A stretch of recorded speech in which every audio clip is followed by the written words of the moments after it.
Hey Mark, you ready for this game tonight? Yeah, I'm excited, man. Cupsy, what are you doing over there? Don't worry, boys. Was just on AztecSafety.com, took a fire extinguisher safety course. Paul, I'm putting out the fires from now on. Woo!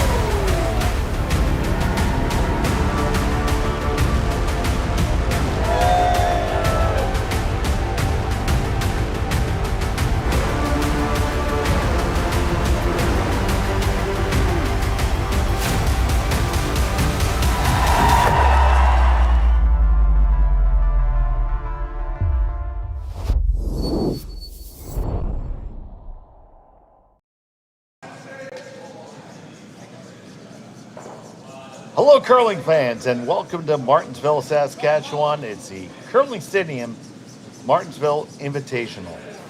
We have this matchup here between Brad Gushue and Rylan Kleiter here today in pool play.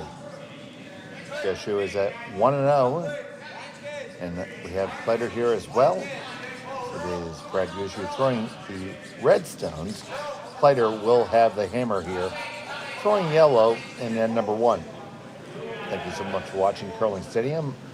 Happy to have you here with us. My name is Dave Schmell. I'm joined by Sean Joyce. And Sean, we should have a good matchup between these two teams. Yeah, you would think so. This is a couple of teams that probably have played each other a few times this year. I think Ryland's even picked up a win over Gushue at some point in time over the season. But these two teams are teams that play the slam circuit, and a lot of us deals across the country, whereas the ones we saw this morning, we had snow this afternoon on the ice, not outside. But that's a team that doesn't play as much on tour, so they don't get the chance to play these guys that often. Ryland is out there playing against all the best teams, so they would have played each other a few times this year, probably a few times last year. And I know Ryland's got at least one win over Gushue. Do you suppose I can find it now when I'm looking for it? Of course not. Well, Rylan Kleiter has certainly had a good season thus far, even though as we're coming to the end of it, some very impressive wins, and we've had the privilege of calling a lot of their games and really seeing them develop this year. Of course, as we talk about how well they play, they rub off and into the open. Well, that's just how it goes, right? And there's a great crowd on hand here in Martensville to watch Brad Gushue play here. Of course, Brad Gushue has announced that this will be his last year at competitive curling.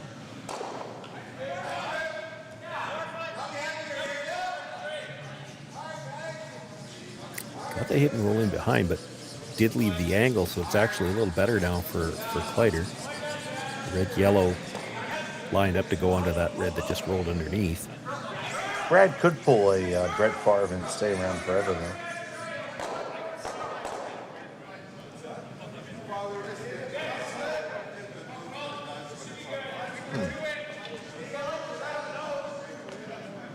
I think we might have a substitute on our hands. Well, or somebody's missing it. I was just trying to figure that out myself.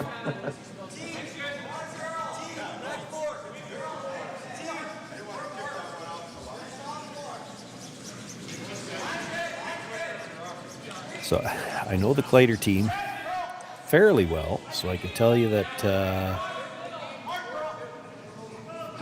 Matthew Hall has been playing third, even though he's listed as the second.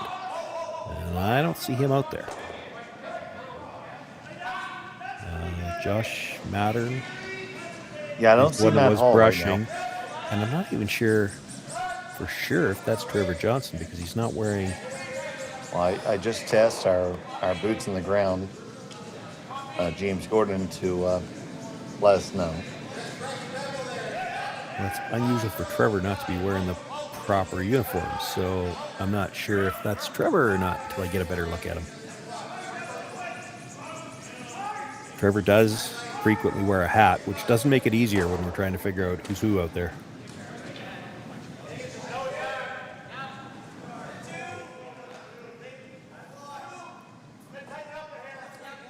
But yeah, definitely don't see Matt Hall out there.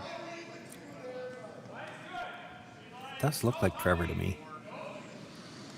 I don't know why he's not wearing the regular jacket, though. Okay, so according to James Gordon, the club manager and chief ice technician at Martensville, they're just playing as 3, and Matt Hall is in Europe.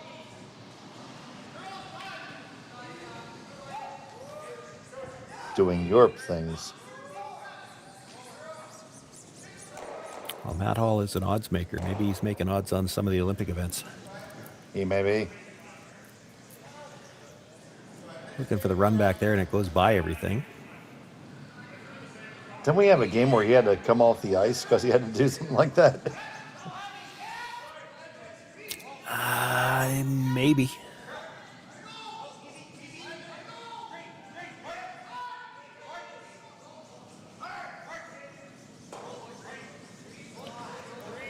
Gushue sitting shot, but Kleiter has second, and the angle in the house favors Kleiter. Kleiter's got last rock here in the opening end of play. So they're going to guard. They talked about moving things around, too, and you can understand why they'd want to. If there was a way they could change that angle in the house, it would be advantageous for them to do so, but it's hard to do that without just tapping the yellow onto the red, which, arguably makes it worse.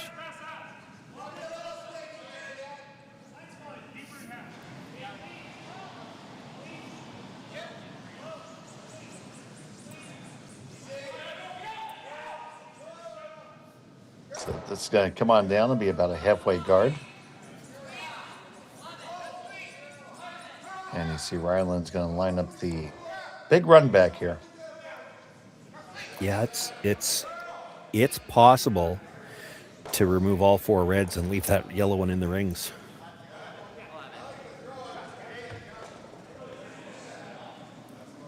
And I'll tell you what, Josh doesn't have a problem throwing it that hard. So Josh Mattern firing away. Trevor trying to hold it there. On the 1, 2, 3. They get a lot of granite moving. It's still Kleiter sitting 1 now after that. All of that.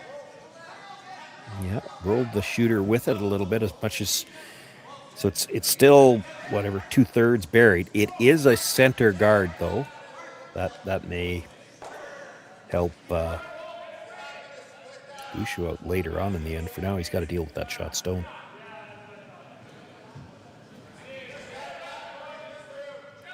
So here's Mark Nichols.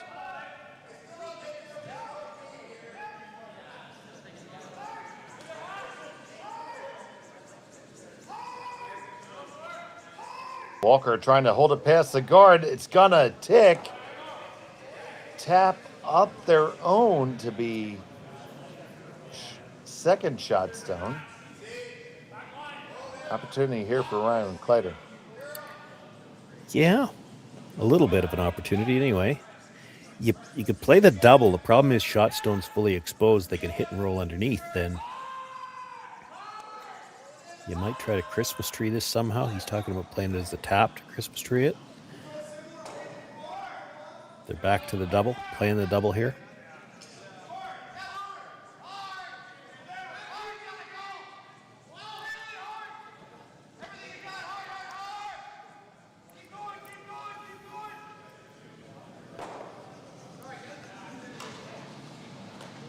So Mattern with the southpaw delivery. Might have been back a bit too. Yeah, put it out just a skosh. Hits it and plants it. Yeah, more importantly, lost the shooter. So now that shot stone belongs to red. Second shot's wide open. So Gushue's got the chance to sit 2. Could probably even play this with quiet weight and try to roll this undercover. You might move the red at the side of the button, but if you bury the one at the top of the 4, that's not bad. You won't lose it with quiet weight. With that much ice, he's probably throwing like bumperish. Yeah, it's a little tight. That's a little tighter ice now. Yeah, I still don't think he's throwing this very hard. You could probably even get away with Hack with the brushers he's got. We definitely see you're able to hold a rock on the line.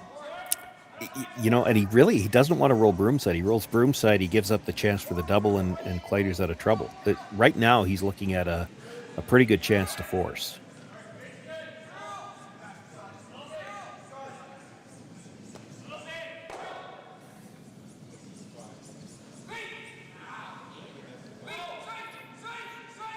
So, first and 2 for Brad Gushue.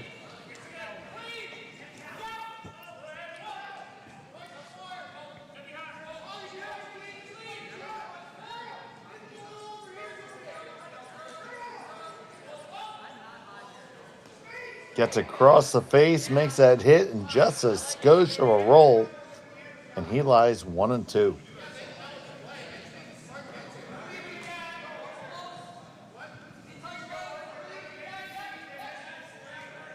Yeah, does what he needs to do for now. It's all that Kleiter's got left now is try to hit and roll undercover himself. I mean, if you could dead bury it, like where he's making contact, his stone will be fully in front of the tee line as he rolls across. He's still going to be mostly in front of tee. And if he's dead buried, that red's not exposed from either side. It would be hard to chase it, to tap it up. There still could be a chance for 2, but if you leave half a rock exposed on either side, be a way for Brad to get it out, and then you're looking at a force here.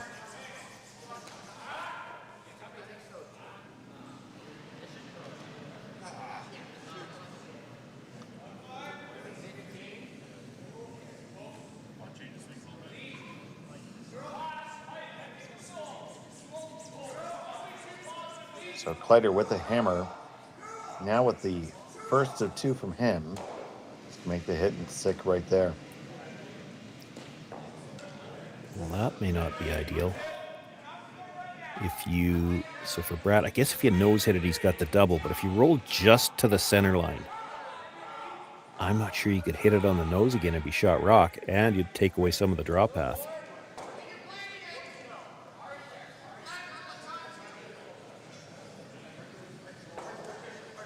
So Brad Gushue, his resume speaks for itself, but I'll speak to it anyway. 3-time Brier winner.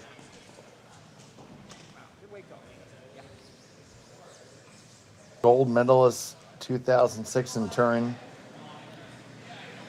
World champion with his final of the first.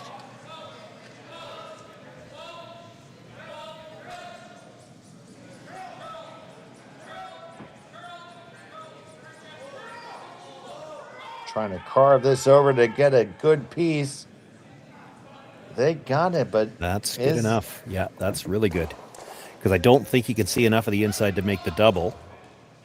All right. And if you hit that on the nose, you're not shot rock.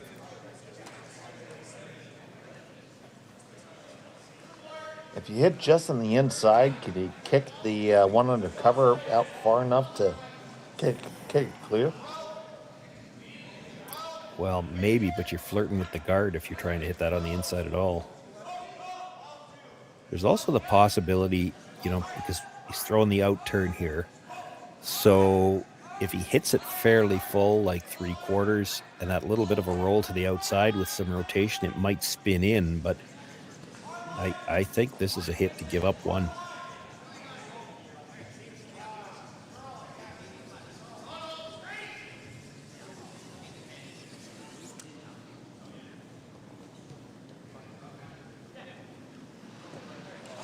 We'll need some spin on this to have a chance to get this, the single point.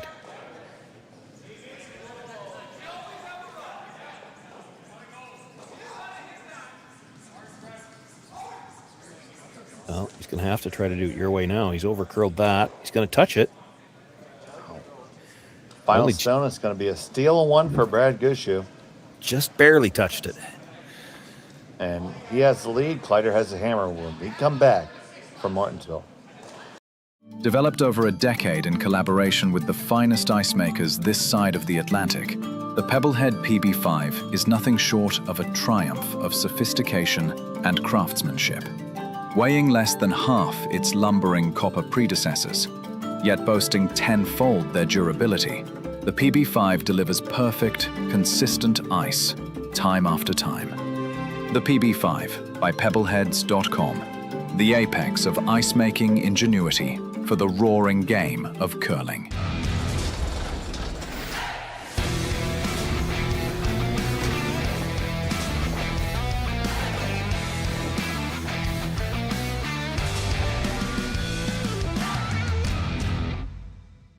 Brett, come on, man. I know Aztec's #1 for online safety training, but we really should be out here practicing. I know, guys. I'll be right there. Just let me finish this course on gas detection. Wait. Do you smell that?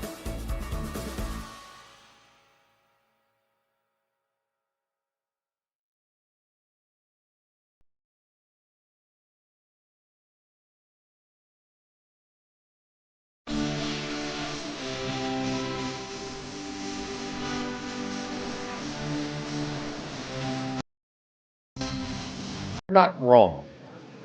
And welcome back to Martensville. It's the Curling Stadium, Martensville Invitational. So happy to have you all here with us. We have this matchup between Brad Gushue and Rylan Kleiter. It was a steal one for Gushue, and Kleiter has the hammer, throwing the yellow stones here in end number 2. Center guard is up, the first corner is up, and here we go. Now the corner might be a little wider than what they had in mind. We only saw the shot as we were coming back up, so I'm not sure if it might have grabbed something or what happened to that one. Now, we did see a game earlier today where we know you can get to the 12-foot, and at least now with it being that wide, it's not in the way if they need a draw path to the button later on. We saw some extremely wide shots played in our first game this morning.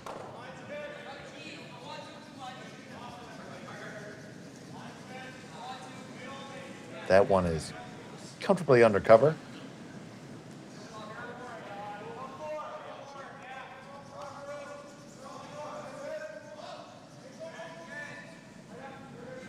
On the way for Team Kleiter here.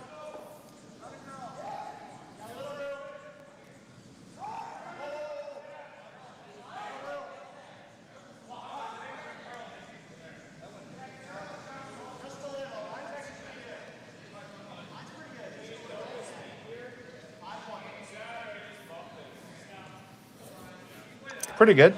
Yeah, it came all the way across to the other side. And actually, that's the side he'd love to have it queued up on anyway. You're hoping that something's rolling towards that corner guard, but we're a ways away from getting to play that yet. So here's Botcher. I do enjoy this part of the game. It's all about manipulating the angles. Both teams will be trying to set up good angles in the house before anybody tries to run anything out front. Big part of the reason why we call this game chess on ice.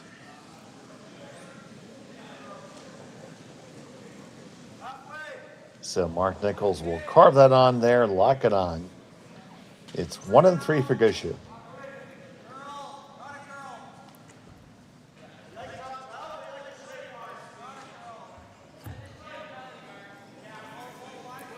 Not wasting any time with this shot.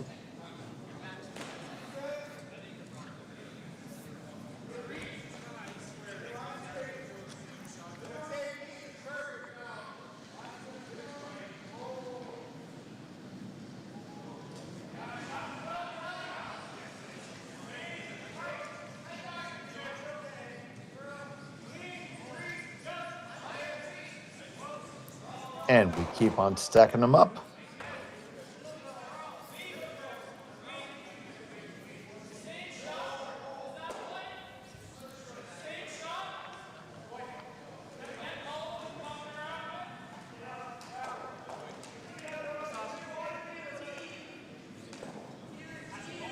So that's what I was thinking. It's tempting almost to try to come around the out turn, except there's a lot of ways that could go wrong.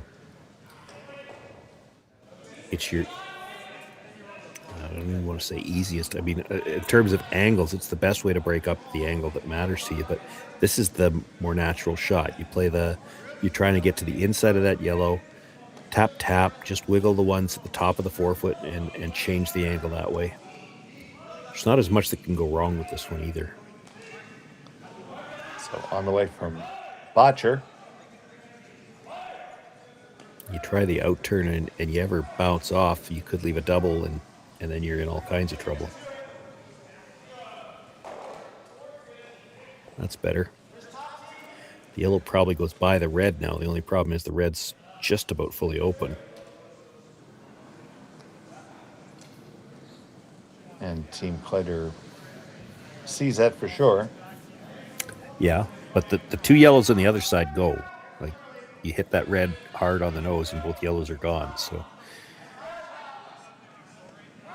you have to make this one. If you're going to play it as a freeze, you have to make it good now, because your other two rocks are gone anytime Gushue wants to get rid of them. This one needs to be a threat.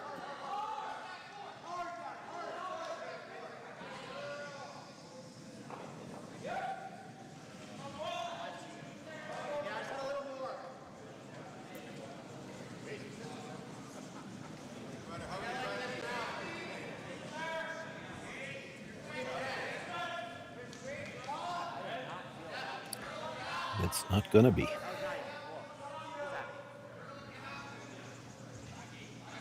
That is way light. Yeah, I think you got to throw some weight at this now. The two yellows go, and I don't think it touches the red that's biting the button.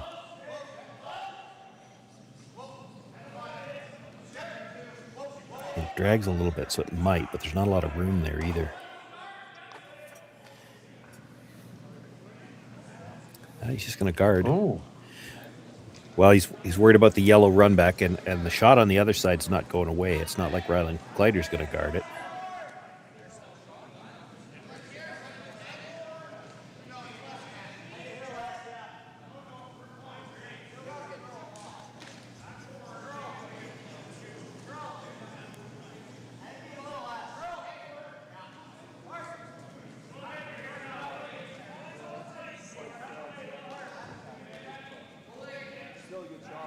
You don't want to get this tight to the yellow guard, though, and line something up.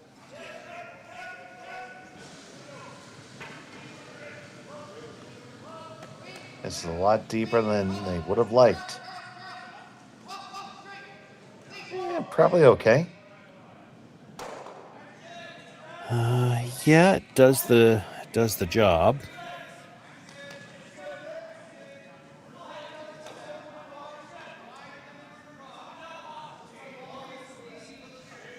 So thinking if he peels it from the center line side, it might come in and disturb the rocks in the 12-foot. I mean, it might do a lot of damage to the yellow ones, depending on how much it drags.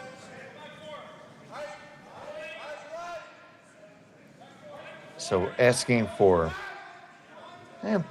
medium firm weight.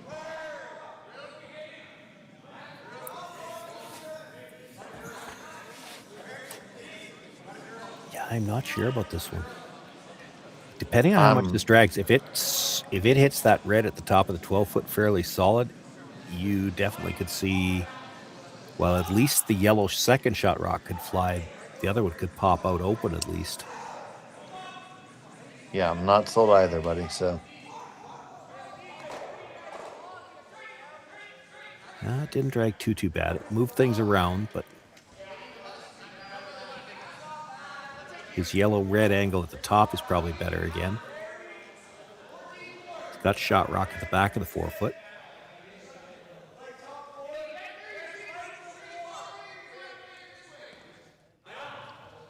So, Gushue looking at maybe just picking the yellow out.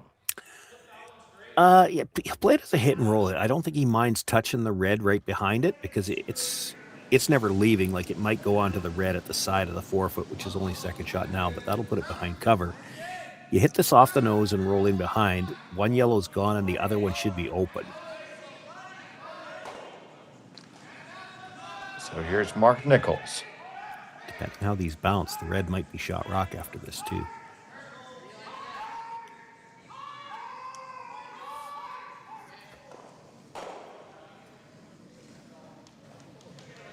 He picks it out, rolls on open, shot stone still belonging to Kleiter. Yeah, I'm not sure he wanted to pick it that clean.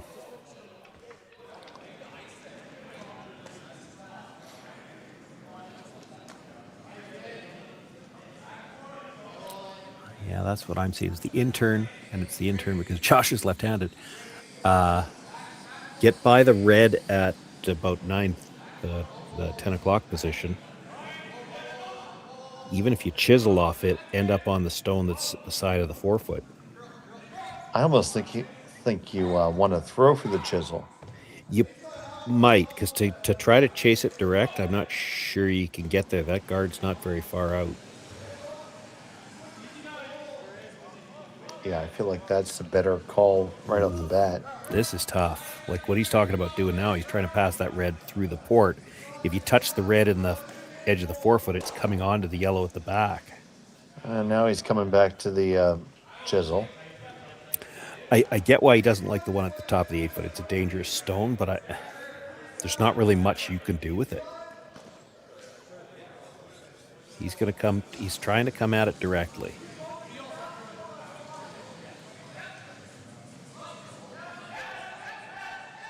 Big shot here for Team Kleiter.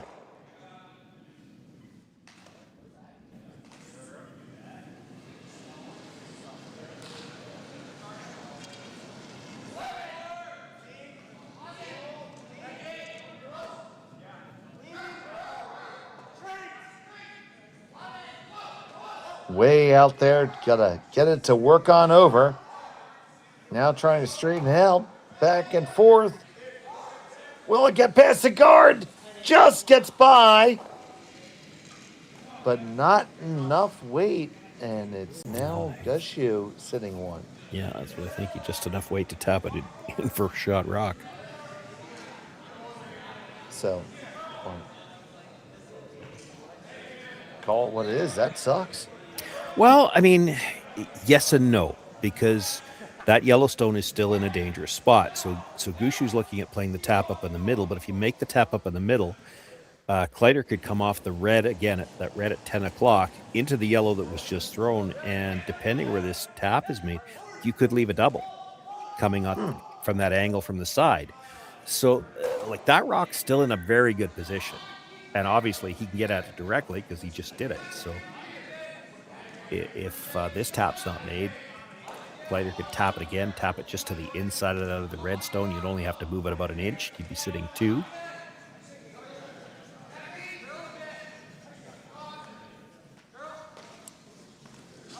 So here's Brad in the hack. Yeah, you really have to be careful how far you tap this.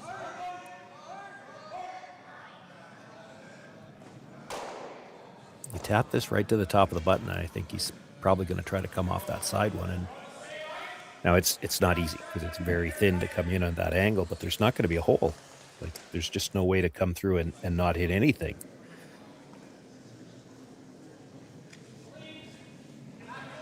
You'd like to tap this just enough to be sitting 2 and no further.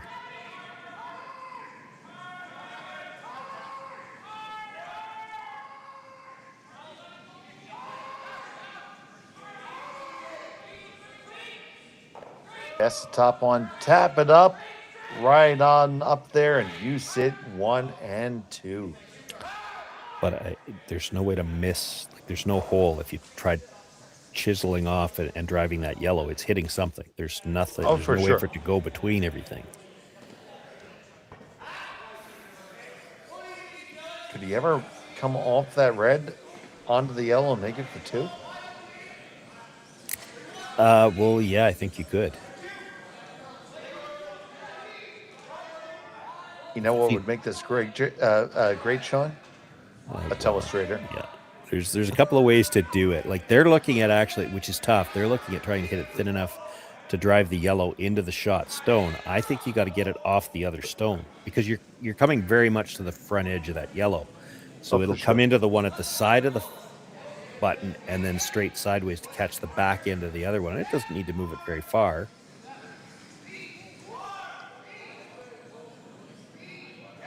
So, Kleiter going after a big shot here. Off the red, onto the yellow, kill both of the Reds and score 2. Well, there's still a couple of rocks to come, so we'll see. Yeah, we'll get there. This one's key.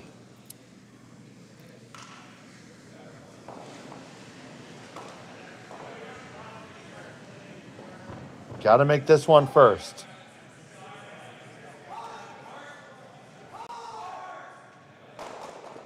Off the one onto it and move it over. Are you shot after that? It's really close. Yeah, I think the yellow is shot. He kind of a bad break. He didn't move that red very far. If he moves it another couple of inches, he's probably got a shot for 3. Let's get that tight look at it if we can. And there you go. You see yellow touching the pin. But he didn't quite leave him enough of the inside of that red to be able to get it out real easy.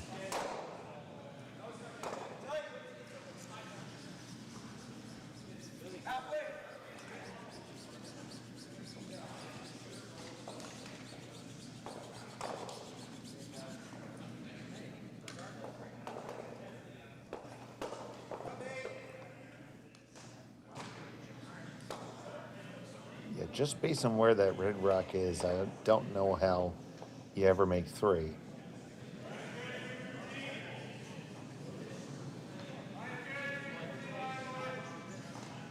So you're like just kind of like cozying on up in there and locking in? I don't think there's any way you could hurt anything doing that. Again, I can't hear the players, but I'm assuming that they're kind of the same boat as I am. You're looking around trying to figure out, okay, what's he got right now? And I'm not seeing much. He doesn't have a whole lot. You sure don't want to give him anything is the problem. Just a straight guard's okay, I think. Well, what are you guarding? I don't know if he's got anything. So you have to be careful when you throw the guard. Is there something somewhere, some kind of run that he could play? And I mean, I don't see anything. I think the 2 yellows near the center line are overlapped enough that he can't do anything with them.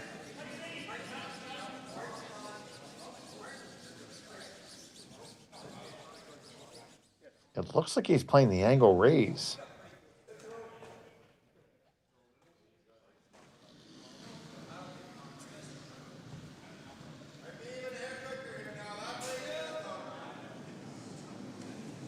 And that's what's on the way from Brad Gushue here. His last of the second. Trying to run this back and knock it off the button. He hits it, makes contact. Oh, yes, he does. And they are now shot stone.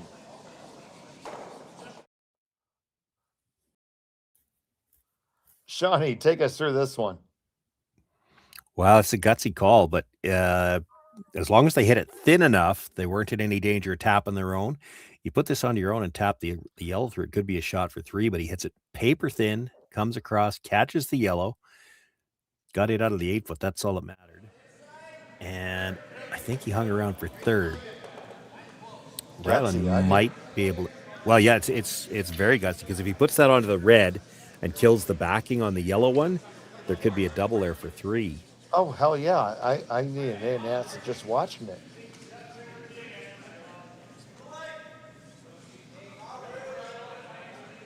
Brad Gushue with it.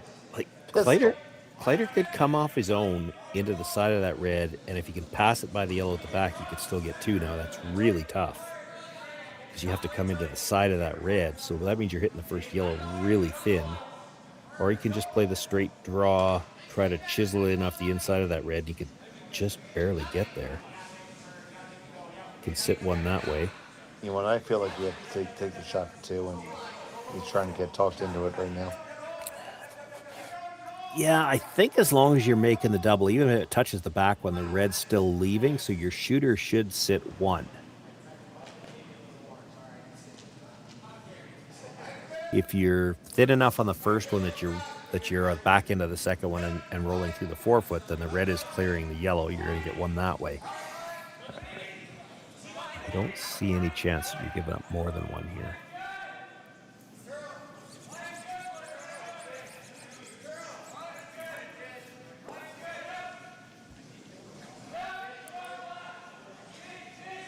he's throwing some weight here. I guess if he hits the first one too thick, he comes across the top of the red, drives it onto the yellow and spins up. That's a possibility. So here's Kleiter, final, still in the second end, trying to make something happen. Has to come off his own, cross the house to make two. Yeah, this is too And close this to what has I no said. chance. Yeah, as soon as he was too thick, they had to let it go. And that's a steal one for Gushue, and he has a 2-stone lead. Kleiter has a hammer when we come back from Martensville after this.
Aztec Safety is #1 for online safety training.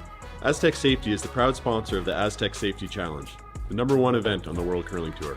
And Aztec Safety has been a proud sponsor of Team Jacobs on our quest to represent Canada at the Olympic Games.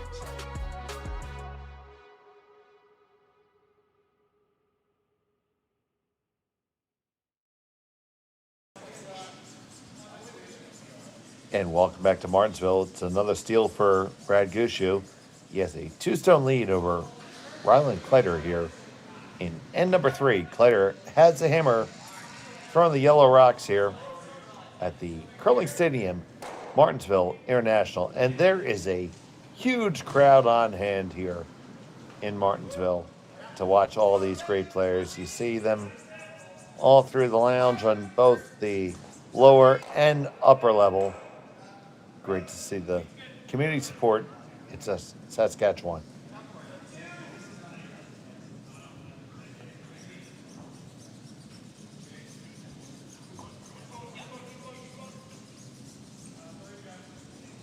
And the draw from Jeff Walker gets half under.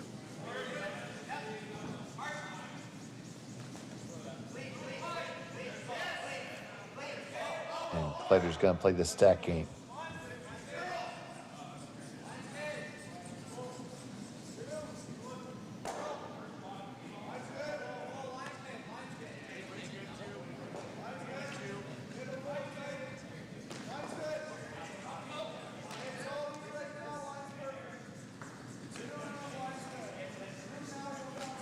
Josh Mattern on the brush. The Team Kleiter playing three-handed this weekend. Matt Hall is not with the team this weekend.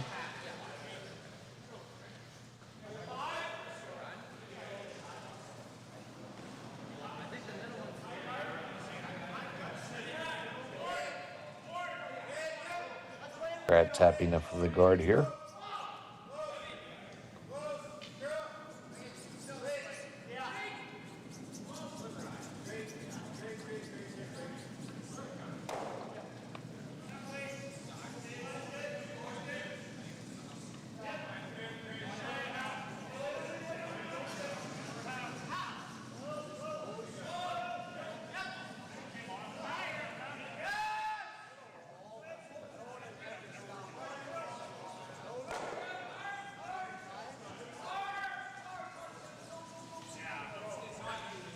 And the second guard goes up. Still shot stone for Gushue undercover. Full 4.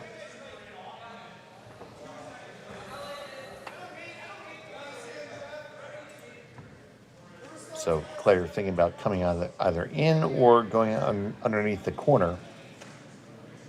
Which would you prefer, Sean?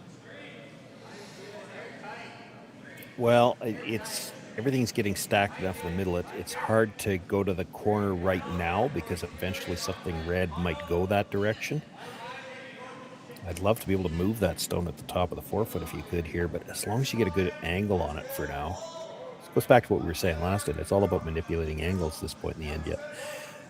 And as long as you're playing in the middle, I don't think there's any chance that Brad's going to peel that corner guard, so you still might be able to set up a chance to go around it later. Kind of have to deal with the stone in the middle. That's not what they had in mind. It does weasel around to be shot rock. Yeah, and it's mostly very behind gettable. cover. And it's somewhat gettable. Oh, for sure. The guard's fairly long. But if you get it and roll to the outside, it gives Kleiter something to roll in off of. So they're going to play the freeze. I don't think the broom's down yet, and Brendan's ready to go. Hurry up, put the broom down. We're playing the freeze. Brendan, of course, being the longtime skip, has a idea of where the broom should be.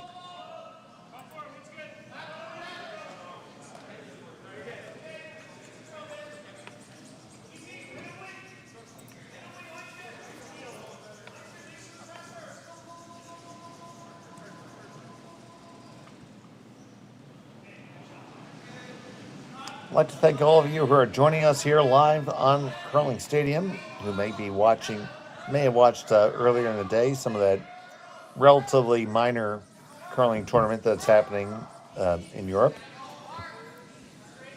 But we appreciate you being with us here right now. So if you could, give us a like and subscribe to Curling Zone on YouTube. You can watch curling to your heart's content. We have it all the time.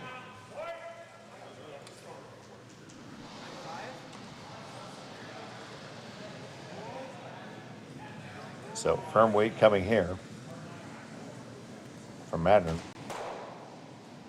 Johnson just watches the peel go by.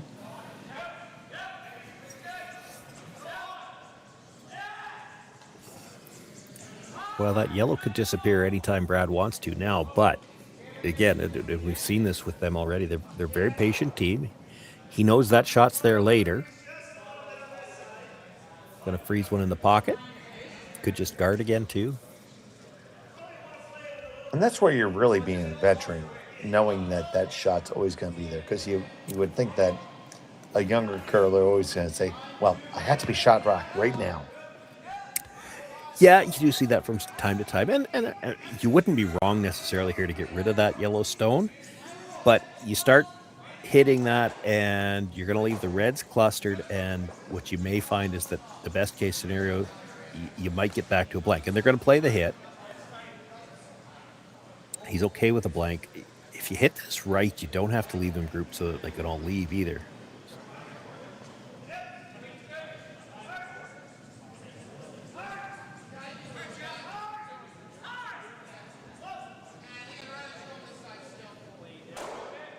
And Nichols makes it go away and also spreads their stones out just a bit.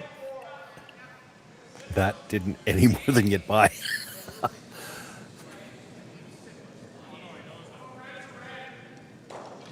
Great result, though. Fantastic result. If it rubs the yellow, it's probably an absolute disaster, but it turns out good. Sits 2. You could play what they're looking at is the jam it and roll behind the corner, or you play the run. Red over the top of the yellow, come back, kill one of those reds in the rings, and then it probably rolls over towards that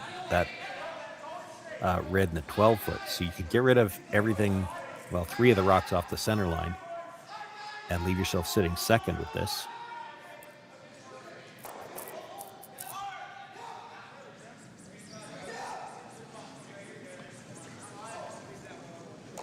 Johnson on the brush. Move 1, 2, and move them a lot of rocks. Still Gushue sitting shot stone. Yeah. but everything off the center line, and you're sitting second. So he's not going to ignore a second shot stone in the rings like that. And that means Kleiter's going to have some room to work with now.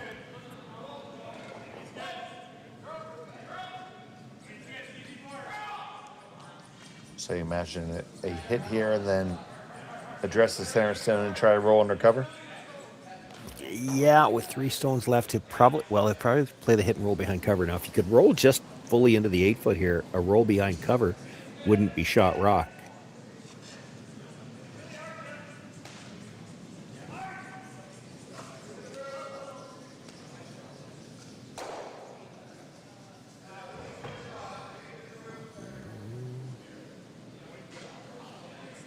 That's pretty good. I might have liked to roll about 5 inches more just to make sure.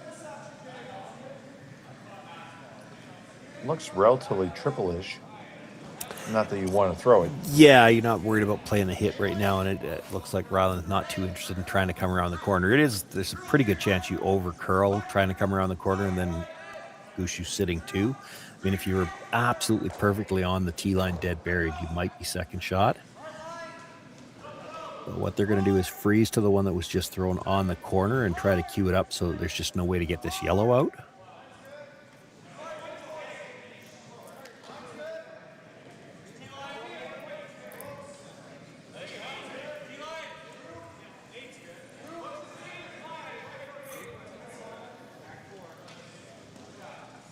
This one needs to sit down.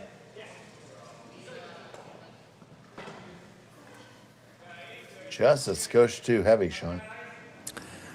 Yeah, or didn't quite get the line that they needed, because there's definitely room to get that yellow out now. The question, they'll probably take a moment to think about this. They just probably discuss it. Do you want to touch the red on the way by so you don't leave it again?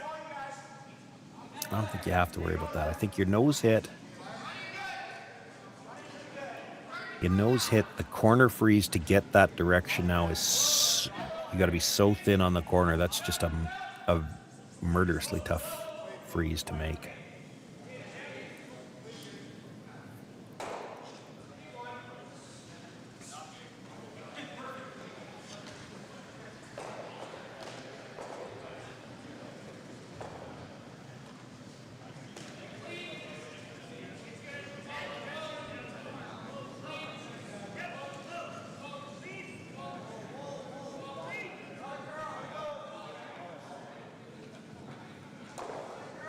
There's the hit and stick for Brad.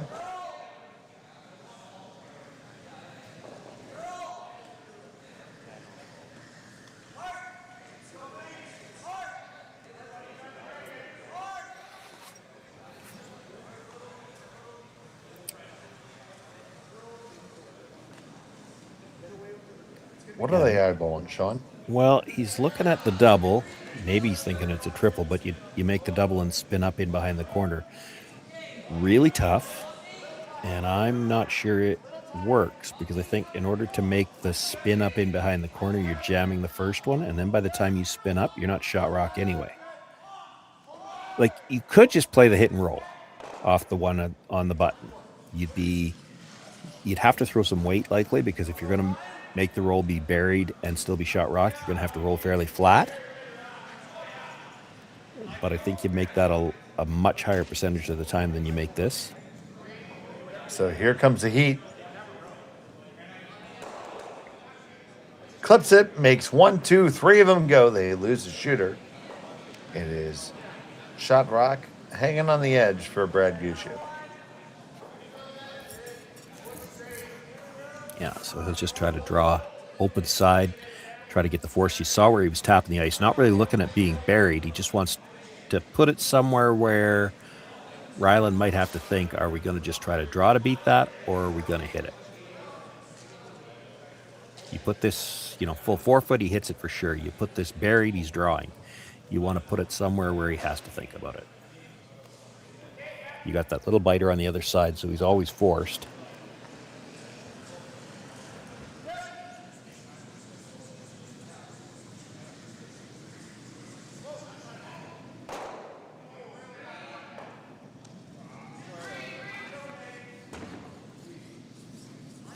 So Brad asked for just a sliver more ice.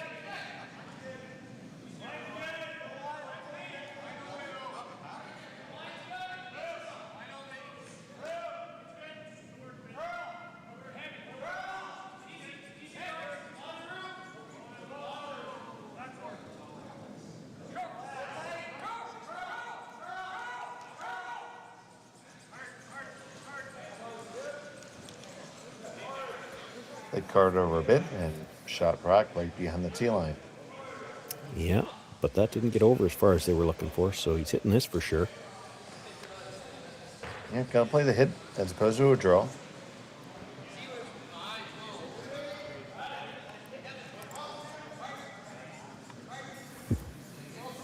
Still has to be made.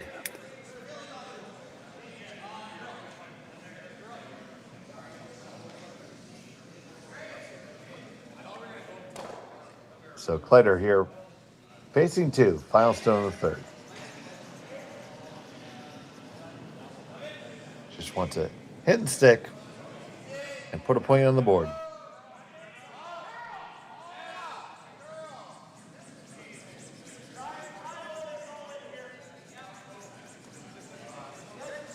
Working really hard to hold this one. Oh no, it's gonna flash on by, and it's a steal of two for Brad Gushue. In an absolute tragedy, it's a score of 4-0 over Kleiter.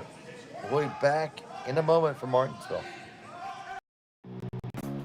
Who knew after 20 years in real estate I'd have to make silly videos for Instagram and come out behind a tree? Stu, we need to do this stuff. Why can't I just door knock into open houses like I did in the old days? That doesn't work anymore.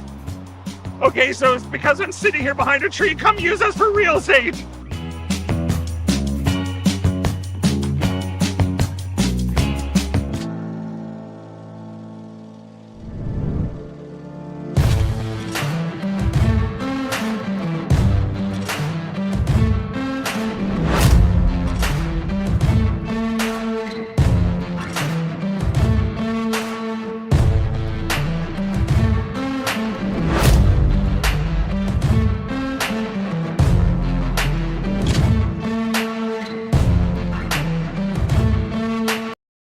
All right, real talk for a second. If your snack situation hasn't changed in years, maybe it's time for an upgrade. The Chocolate Lab makes legit chocolate that's worth paying attention to. That's it. Back to whatever you were doing.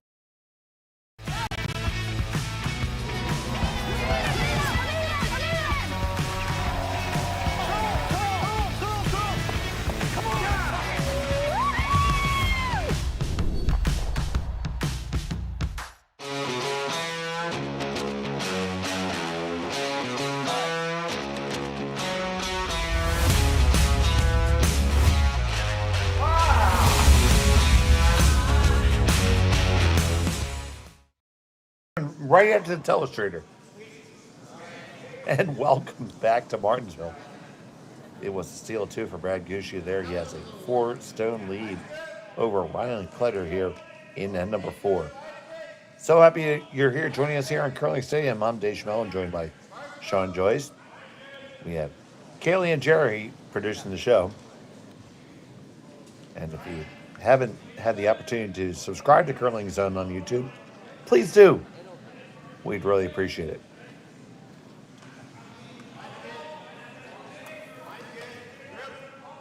And we were talking in the break, Sean, that and just kind of got away from Kleiter a little bit.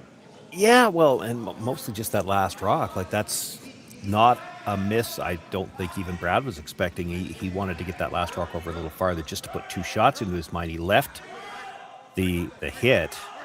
He had plenty of room by the guard, and just, the guard would have been in his eye, I guess, and just softened it a little bit, and then it over curls on him. A lot of work to do now for Rylan Kleiter, and through the break, the other thing I was doing, somebody might have the update on this. 10 teams here, 2 pools of 5, but I'm not sure how many make the playoffs. It kind of looks like 5, but that seems unusual. I just looked at I pulled up the championship standings, and it shows 2 semifinals and 1 quarter. At any rate, the point being that with Rylan Kleiter losing his opener, this will put him up against it if you lose another one here. Yeah, he definitely needs this game. So you're Kleiter, you're down 4 right now. It's not panic time, but you definitely need 2 here. No, yeah, it's not quite panic time, but I mean, in an 8-end game, panic time gets there a little bit quicker. He does need his deuce here, yeah. Now he's got the 2 corner guards to start with. That'll help. They've got a better start to this end. And a chance to deal with the 2 red ones in the middle right away. They didn't get that guard back to the center line. You see him calling for backline weight here. Yeah, doesn't need to kill them, just needs to move them. Ideally, you'd like to move both of them behind the T line.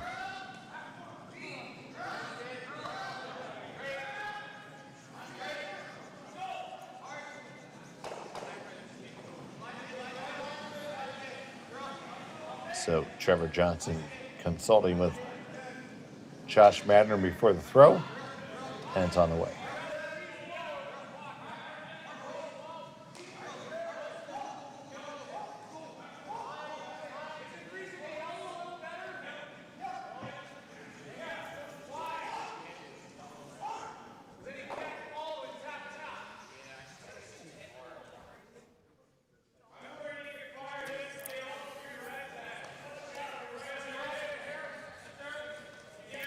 Playing that as a split all the way, so they weren't trying to move the one at the top of the 4-foot. Got a pretty good result out of it. Like, this is a tough chase now. You can see, well, maybe just half. So here's Botcher.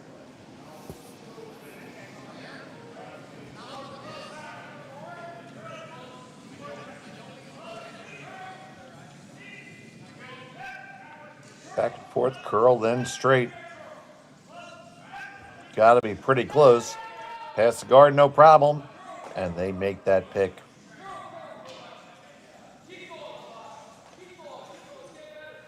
Nice shot by Botcher.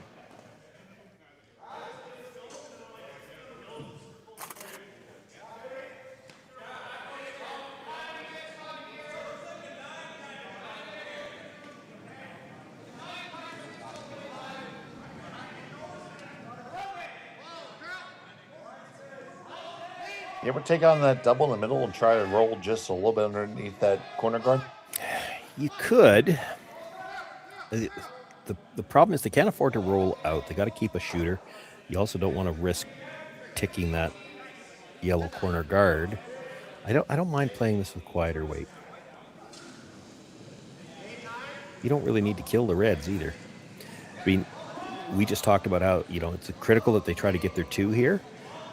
But they've got rocks in play that they can work with. At this point in time, you've got to be thinking where you should be. You need to be thinking about possibly setting up 3 here. You've got lots to work with. Johnson trying to push this over hard. They get to the one in the center and push it back. Yeah, well, that's what they were playing. They were trying to roll. They're planning to roll behind cover off that one. Unfortunately, did not. No. So this will just be a removal job here for Martensville.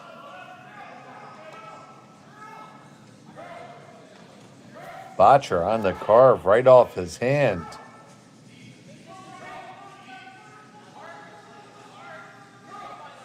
And they just get it there.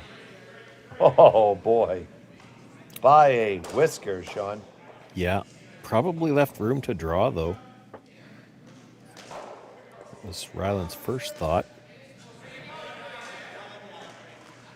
Hitting the corner for isn't bad either. I think the draw was the right thought. I don't hate this either. Like, you get the little hit on the one that was just thrown and then end up corner frozen on the other one. Well, it's a tough one now for Gushue to eliminate because that catcher in the 8-foot.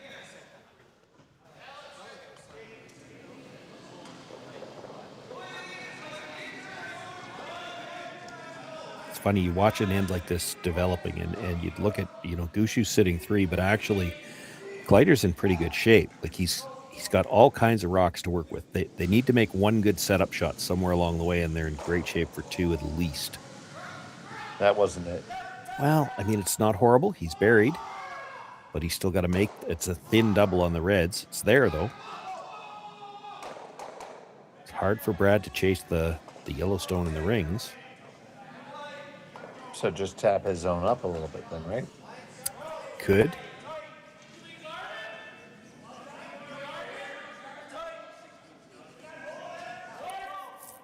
Makes the double a little tougher. Could leave a triple.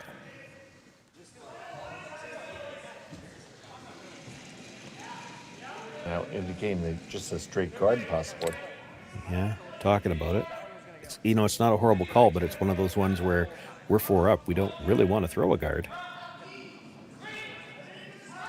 That's maybe it's not the call.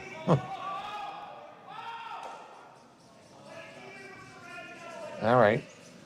I think that discussion was about how deep do they want the guard because they're worried about what he might be running. I'm just going by the directions that he gestured. Yeah, so Mark's buying it.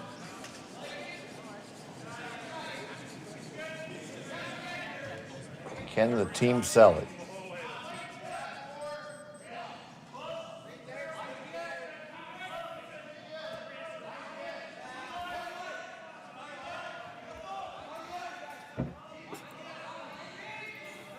And that is going to be a guard on a pretty good line.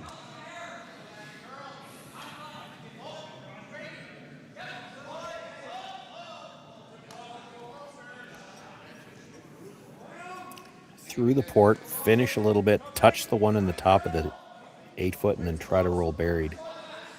Doesn't have to kill that one in the top 8, but he's got to move it. Because I don't see another draw port.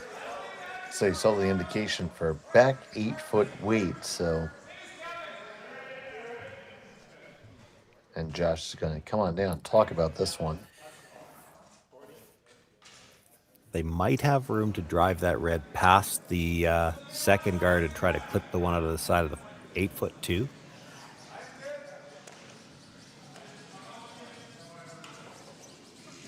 If you could drive the one that was just thrown onto the shot rock at the side of the 8 foot all the way across the house, kill those 2. Now guarding that one at the top of the 8 foot becomes a little bit more dangerous because if you could chisel it out, you can sit 2.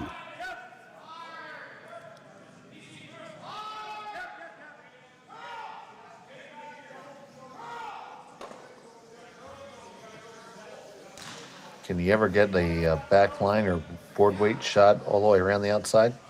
Probably.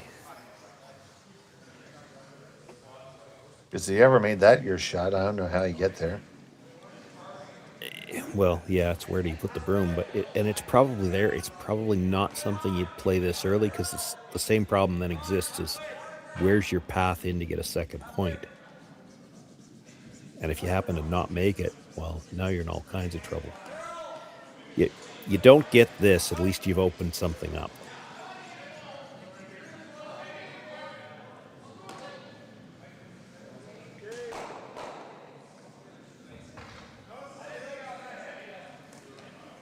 That's interesting. Just by jamming that, he's got a little bit more of a port now. You might be able to get to that stone and the shot rock stone between the yellow and the red now.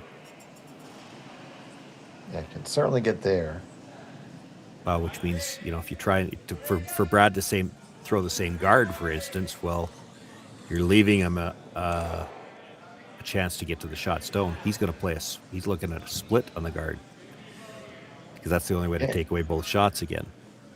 Yeah, because I feel like the double on the reds might be there too. Well, it is for sure. It's thin, but it's there. And if you're Rylan, you're certainly going to throw it. Yeah, and you might like to throw it on the first one too, just in case you miss. Yeah, if it doesn't go right. I mean, that stone at the top 12 foot is buried. If you could ever make that double on the reds, you might have a shot for 3. You've got the shot through the port to go at shot stone right now, or you could come off the one that's wide open. And the only way for Brad to take away both is to split the guard, which is not an easy shot, but it is one of the options they're talking about.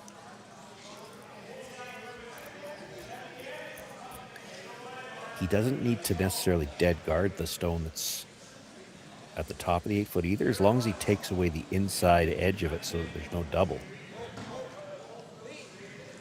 So they're going to play the split. They're going to try to get 2 guards out of this. Move that red stone that's sitting just off the center line to close that port a little bit, and then have the shooter come across and protect the stone at the top of the 8-foot.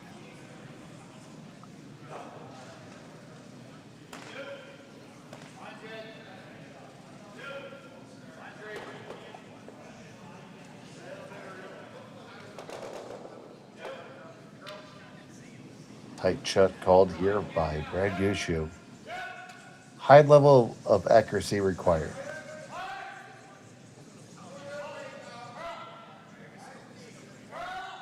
Master just a sliver of ice. He kicks and deals.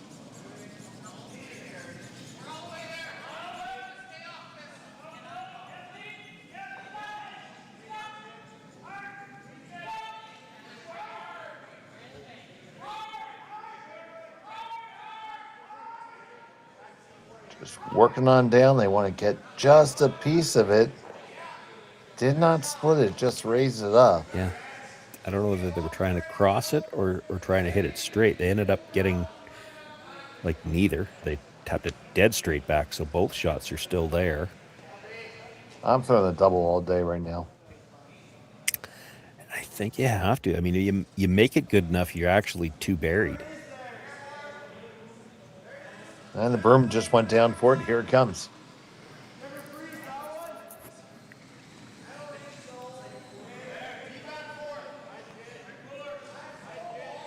Matter making sure he has a good eye on exactly where to hit the stone.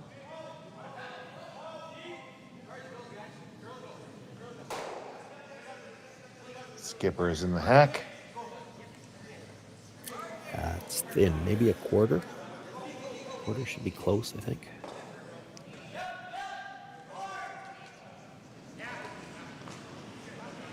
So, first of 2 here. Trying to make this cross-houser. A little bit in and out on the delivery now, trying to hold it. Off and on, probably pretty close. Clip it. Did it get all the way across? No, it's going to go over the top. Yeah, he just over-curled at the end. You could see that really from the hog line in when we switched the camera view. You saw how much movement there was at the end. He was only looking for about a quarter and about almost to a half. So they sit second and third right now.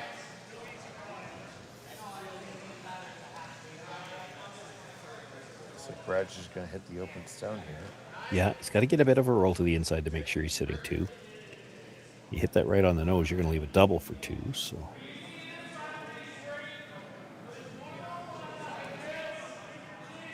Flop to right behind the other red, it would actually take away any chance to come through that port and do anything with it too.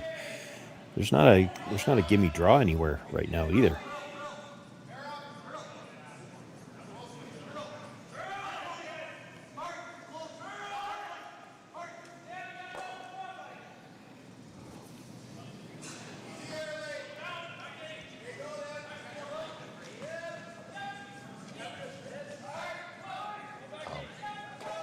Picks this up right out of his hand, does Nichols. He's got no problem. Will they sit 2? Yes, they do. Is the double there? Or I think it is on the intern. Intern, or the run is there for sure. The run's there for sure, yeah. But I think you could probably make that with the intern with, you probably need bumper. You don't have to get it all the way out, but you got to get close to the nose. 3/4 with bumper, that stone in the 8-foot's not going to go very far. It's going to be fairly solid on that red right behind it.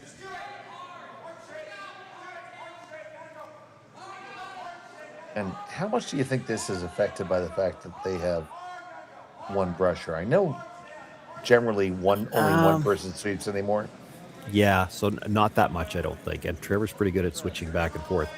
The issue here will be, and this is where I think it worked for him. That guard is high enough. Like there's, 12 feet plus between the guard and the rock in the house.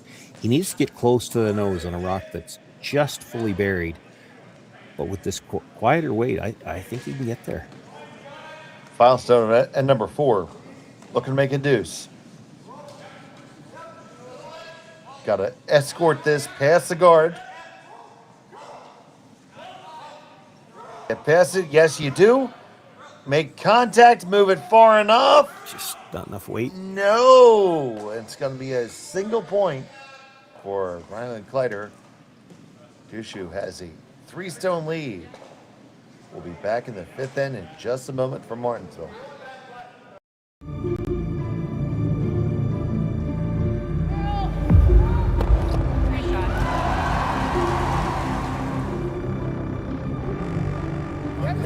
Yes. Whoa, whoa, whoa, whoa, whoa, whoa. Oh boy.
Welcome back to Martensville. It's a 4-1 advantage for Brad Gushue over Rylan Kleiter. Gushue has the hammer here in the 5th end, throwing the Red Rocks. And Sean, it was a hard foot single for Kleiter there. Had a shot at a do so. Yeah, I think so. I mean, he threw that very quiet, not enough weight to get the 2 stones out, and just got to the nose. So I'm not sure if he throws the right weight. He needed more weight to make the shot, and I don't know if it would curl as much then. They did not ever have the chance to carve that one. So. Threw it well, just needed a little more weight to get them both out. So Kleiter has the double center-ish guards. Yeah, it doesn't have them as well lined up as you would have liked. That long guard, again, we talk about this all the time, that long guard by itself isn't really guarding much. Now, Brad can't peel anything yet. This is still just the 4th stone of the end, but if Kleiter elects to come around, say, for instance, on the next one, Brad could then just peel the tight guard, because, again, it's fully exposed out from that long one.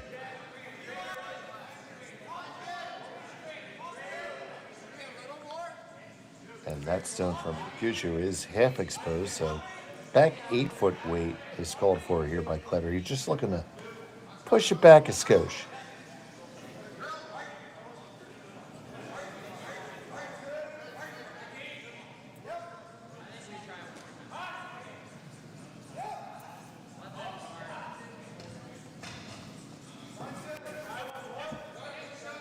Josh Madden picks this one up. And is carrying it coast to coast, gets past the guard, and just is going to rub on the second one. Ends up being second rock. And here goes the tight guard.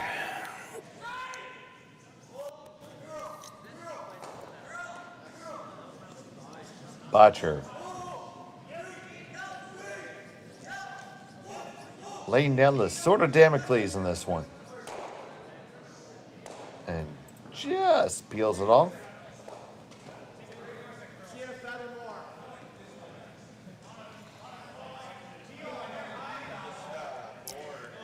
Have to throw another guard now, and now you have to line it up, which won't cover anything in the rings, really. But you have to put this guard in a spot where they can't just straight peel it. Yeah, it sets you up for later. Yeah, you would hope. I mean, it's... The angles in the house aren't great for Kleiter right now.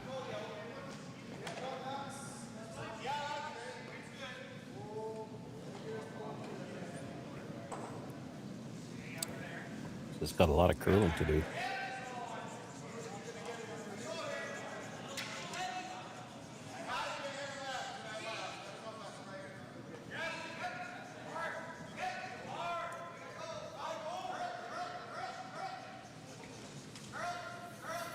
Certainly not as far as they wanted to go. No.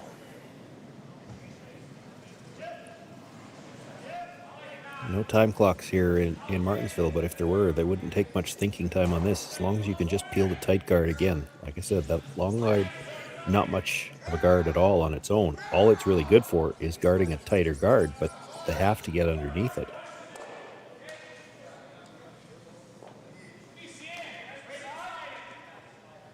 So take two for Team Kleiter here.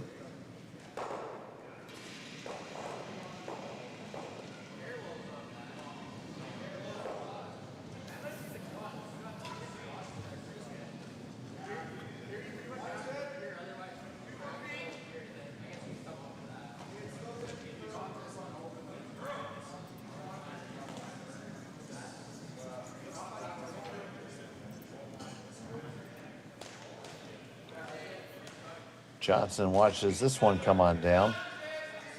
Coming a little bit heavy, but it's a better line. Not much. You know, he's tighter to the rings, but he's still not buried at all. So you can play the straight pick on the tighter guard.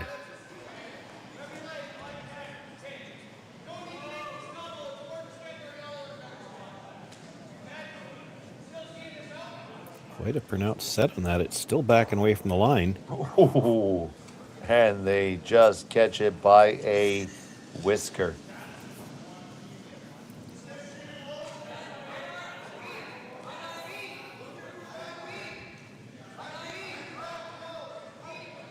It's not Gillette, but that was a close shave.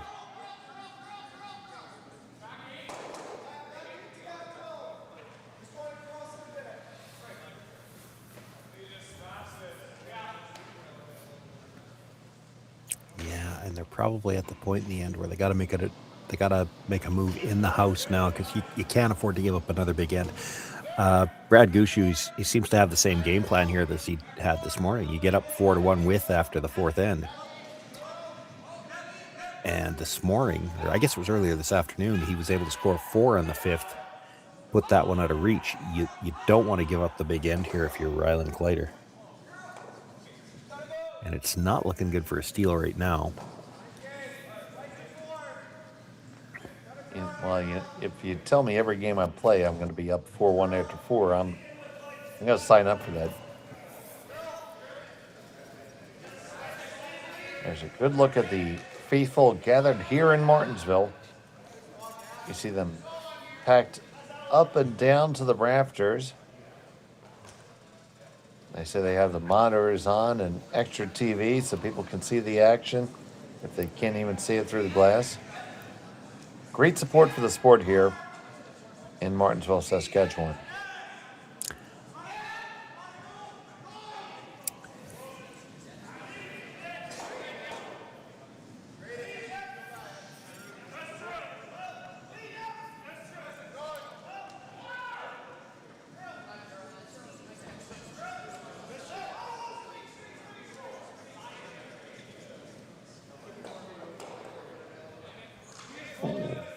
did catch that high guard a little bit, but Yeah. doesn't really hurt him, I don't think. No, kind of plan B'd it, but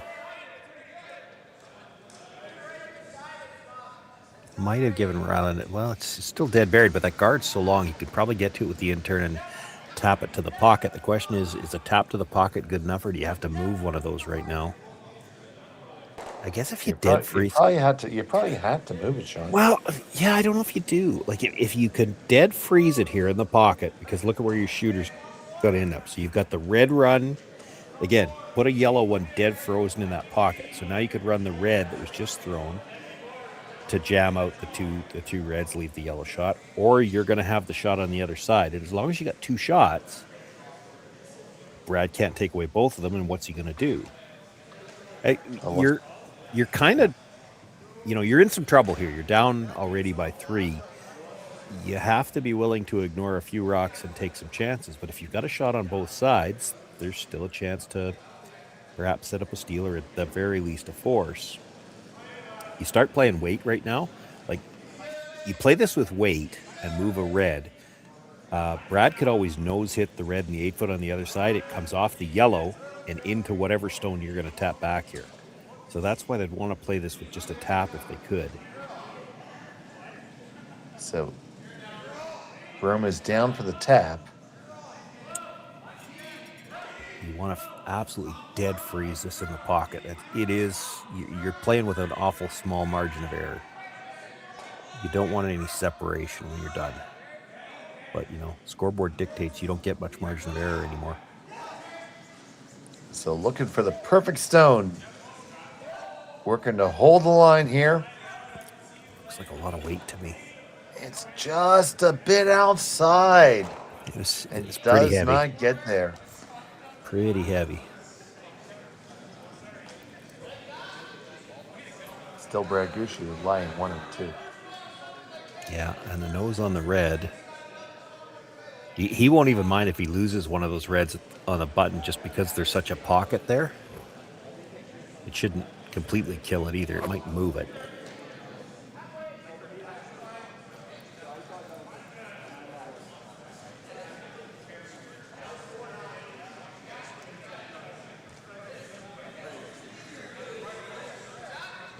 Yeah, because you have to have some pause because there's 2 yellows in front of your rocks.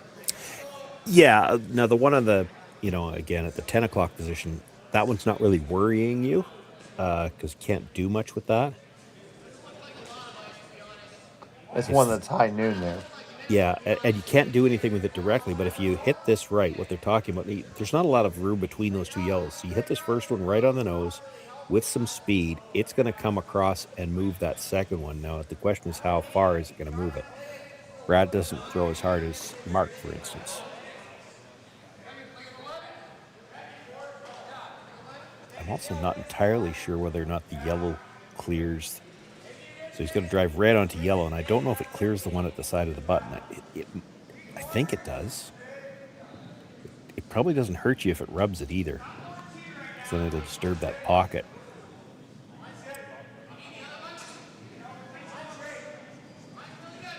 So firm weight on the way from Gushue. It's not narrow.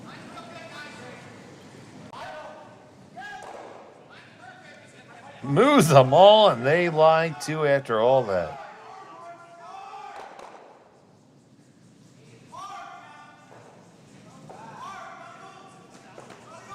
I don't love that. Talking about just hitting and rolling in front of it, so you're going to concede a draw for 2.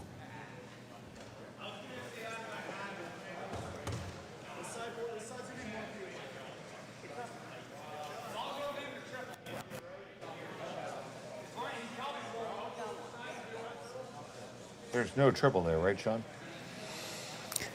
Well, there might be, but you're not staying if you get the triple, and then it's, I don't know, is that yellow one protected? I mean, you might be able to get a force out of it that way.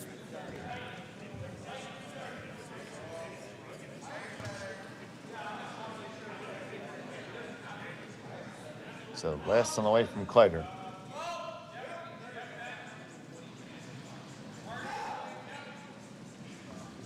Johnson on the brush. They're going to have to go. He's going hard. He gets past it. He's going to get the hit. Roll on It top. stopped. It's Brad Gushue sitting 1 as a draw for 2. Yeah. Well, that was the best you were ever going to get out of that shot, which, I mean, if they're content to do that, I guess that's what they've decided. But you've given him 1 already. If he makes the draw for 2, you're down 5 points with 3 ends left to play. That's pretty bad. Yeah, I don't know if that's good enough. Like, if he misses the draw, not that it's great, but if you're down 4 with 3 ends left to play, it's score your 2 and then steal 1 at a time. You don't have to reinvent the math to make that work. You need some help, but I mean, the 5 rock free guard zone is part of that help, so it's feasible. It's if you're 5 down, either you got to score a 3 somewhere or you got to steal a deuce. Those both get real tough. Filestone on end number 5.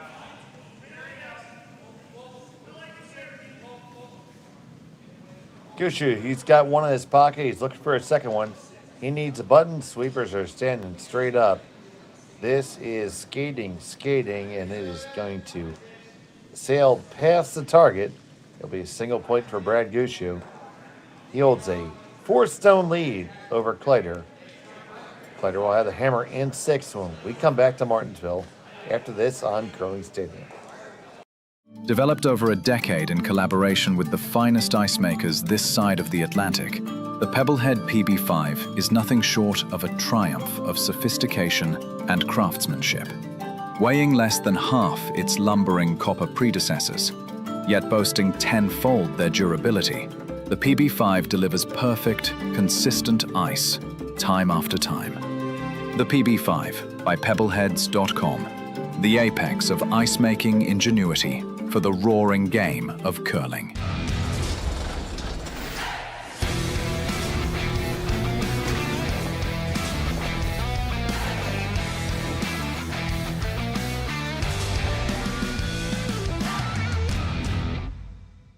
Brett, come on, man. I know Aztec's #1 for online safety training, but we really should be out here practicing. I know, guys. I'll be right there. Just let me finish this course on gas detection. Wait. Do you smell that?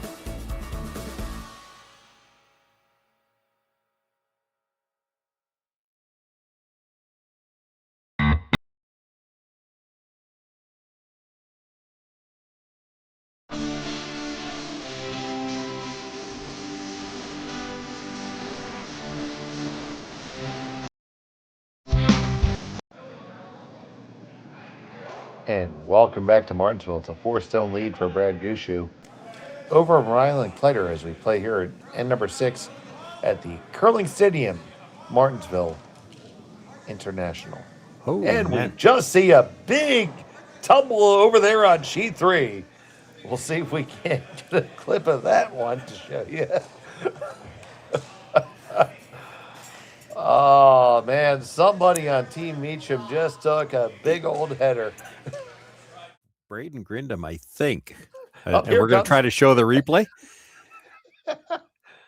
Oh, down goes Frazier. Yeah, Braden Grindam, I think, and it might have been a case where they've only got one sweeper, and he's sweeping with a gripper, and I think he was trying to switch sides, which honestly, I'm surprised it doesn't happen more often when you get into that situation. It's really hard to sweep on the offside with a slider on. Yeah, thanks to our crack production team for pulling that one off. But 6:10 to play. We got some other games going on. Sean, why don't you catch us up? Well, because I have no idea what's going on in the other games. The scores aren't updating. That one, that might not have been the Meacham game. That actually was McDonald and McEwen on the other side of our feature. That was McDonald then. So somebody on McDonald's team, yeah. I know in that one, McEwen is up 5-2 as they were playing in the 5th. But the scores not updating on the other 2 sheets. Dylan Dirksen and Sean Meacham are on the other side. They're on sheet 1. Bradley Moser playing Kevin Tuma on sheet 4. 2 round-robin pools of 5 teams.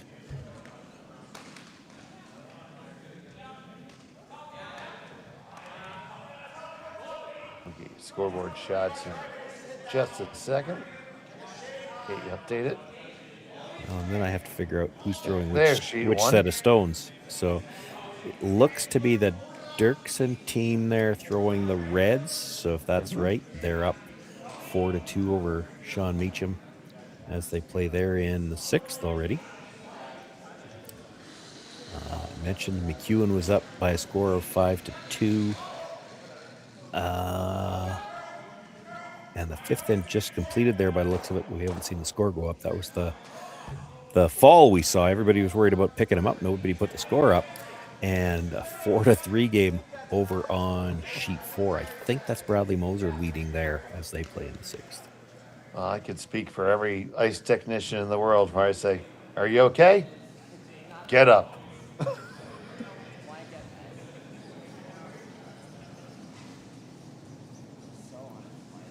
I took a fall like that on Monday at my club.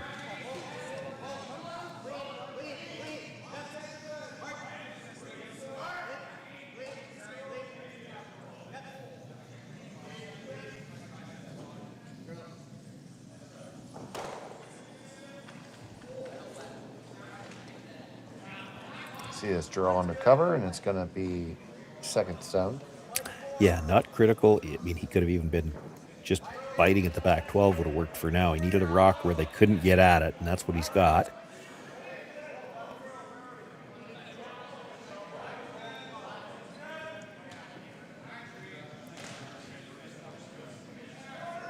So, seeing them discussing just the straight guard, or now moving to the... Yeah, no, he was always guard. talking about the peel. What he was talking about was they're going to hit the higher guard on the other side because there's a better chance of the shooter coming across and running into something that, might help them either expose the second one or maybe even drive it onto it. Oh, gets the double peel. Oh! And the one in the rings. Almost got everything. Yeah, that's fine. That's absolutely perfect. It's all the corner guards are gone, and the one yellow rock still in the rings is now exposed. So for Kleiter, your choices are you guard your one that's in the rings, or you loop right around everything. You could be thinking about both of those possibilities too. You might be thinking, well, we guard this one for now, and at some point in the end, he's still going to loop around them because the chase will always be there. The nice thing about this come around, that red stone that's now off the ring stayed in play. So if you make a good corner guard here, it's a little trickier to just try to peel the guard because there's jams either in the house or that stone that's just off the rings. This is one where you might bring the corner guard a little tighter than you would otherwise just to make a half rock hit probably jams one of those red stones, regardless of which side you're playing it on.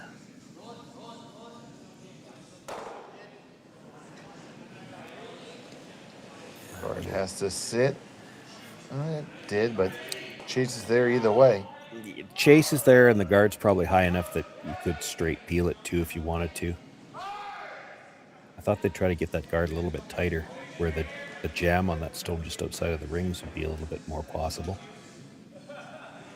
They are going to try to dig it out. Just can't miss this on the wide side. You got to hit something yellow here. If it's the guard, so be it.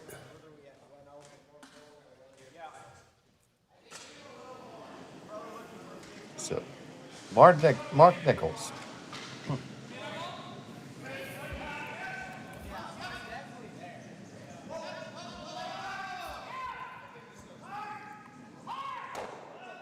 Hard to hold the line here. And they just get past that guard and all the way back and make that takeout. Great team shot there.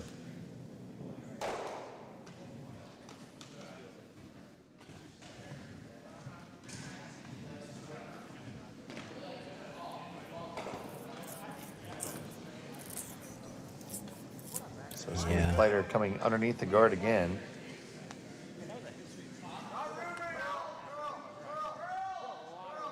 Has to make something happen here, down by 4 in the 6th end.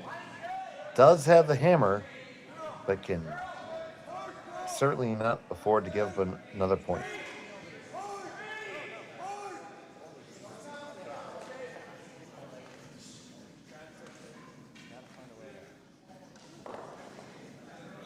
Trevor Johnson trying to drag this. This is not heavy at all.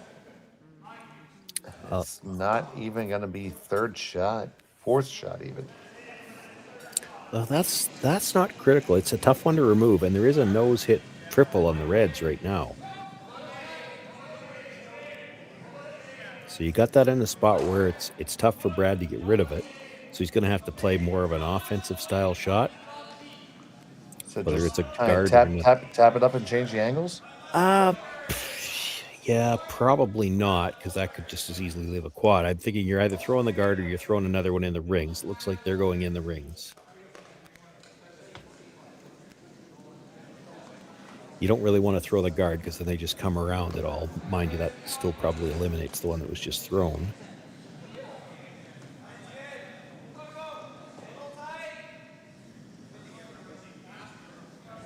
Obviously, Kleiter has to take some chances here. Yeah, like I don't think he's playing that triple on the next one. I don't think he can afford to.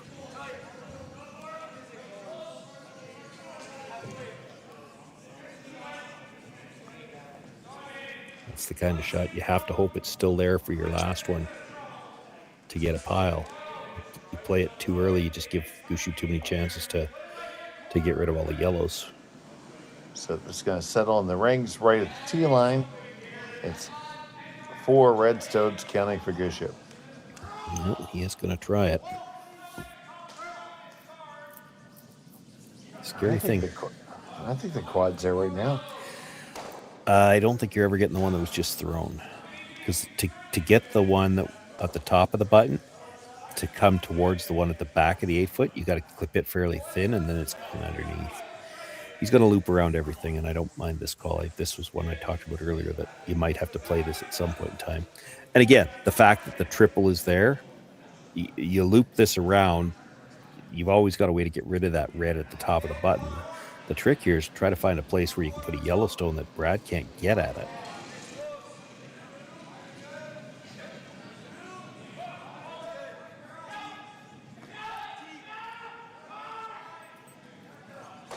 So trying to make this yellow ungettable.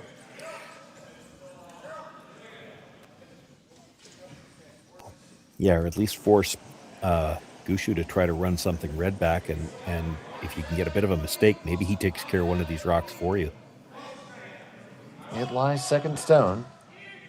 Now, you can certainly get it a couple ways.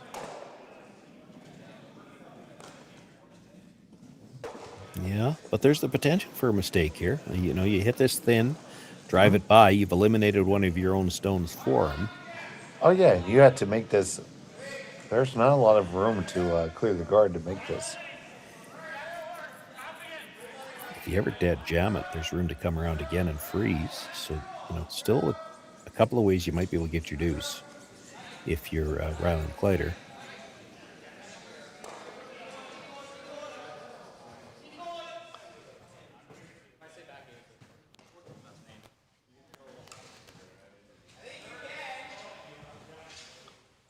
So here's Gushue.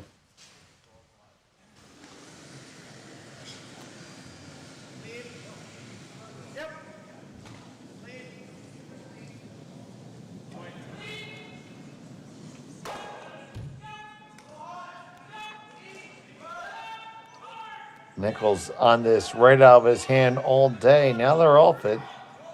A little bit of carve, push it up and back and out. And they sit 1, 2, 3, 4, 5.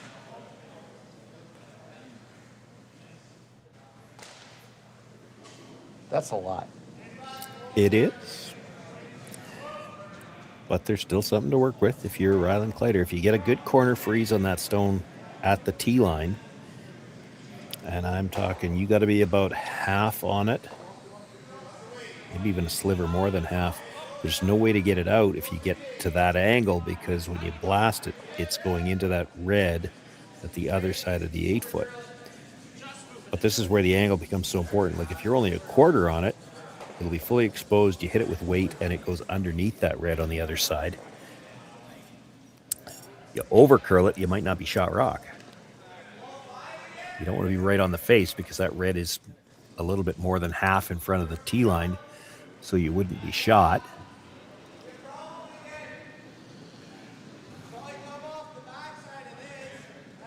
Half to 3/4 dead frozen, and I don't think you get this one out.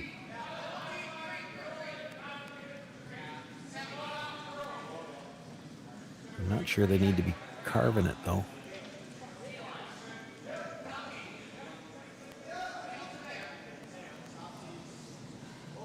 Yeah, they just needed the weight on that. They didn't really need the extra curl.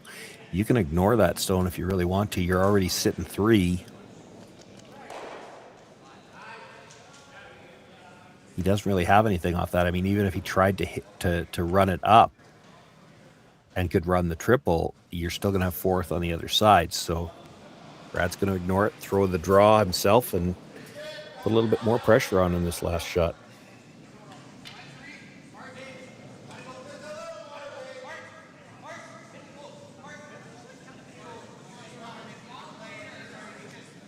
Gushue still in the driver's seat here, and number 6 up by 4.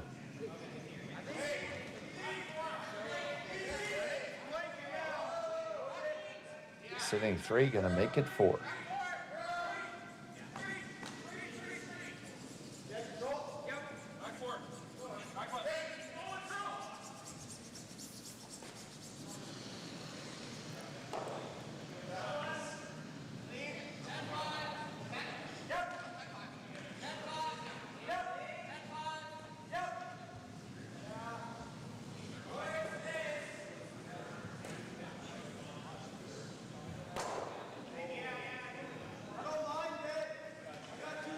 His last of the 6th.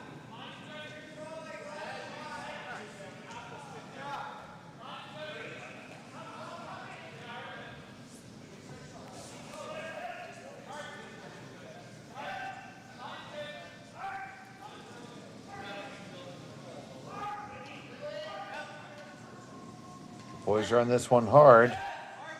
They got the weight. Do they have the line? I don't think they have the weight either. Yeah, well, yeah, Scotia lighting the weight. Is there a shot for 2, Shawnee? I don't think so. There's an out-turn draw for 1, but I don't know if 1 is enough. Kid, if you ever hit that dead nose really hard, does it come across? It might, but your shooter's no better than 3rd shot, maybe 4th.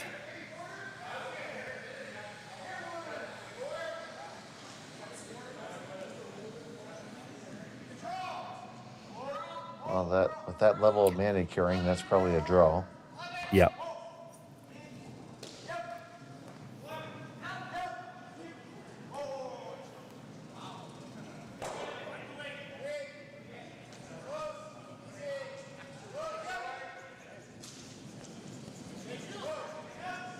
So, final stone of end number 6, facing 3. Kleiter. Yeah, I'll turn draw.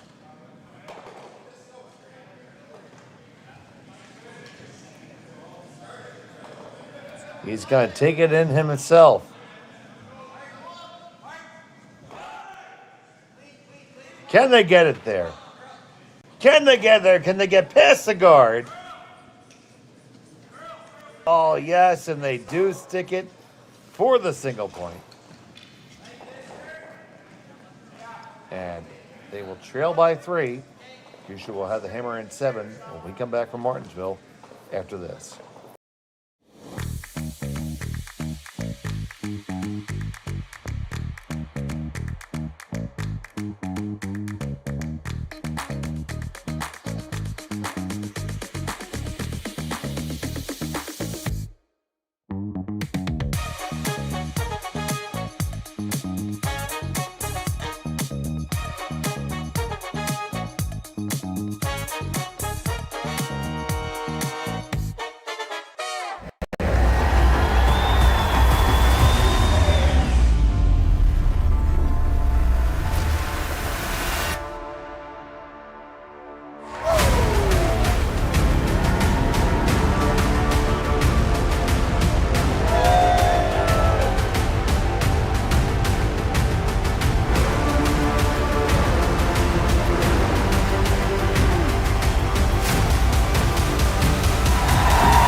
Aztec Safety is #1 for online safety training. Aztec Safety is the proud sponsor of the Aztec Safety Challenge, the #1 event on the World Curling Tour. And Aztec Safety has been a proud sponsor of Team Jacobs on our quest to represent Canada at the Olympic Games.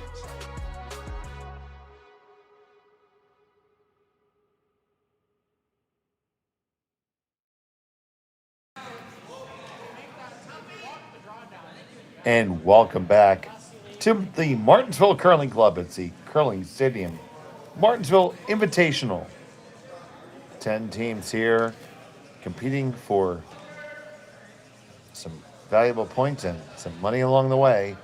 And there's Brad Gushue with a 3-stone lead over Rylan Kleiter. He has the hammer here in number 7.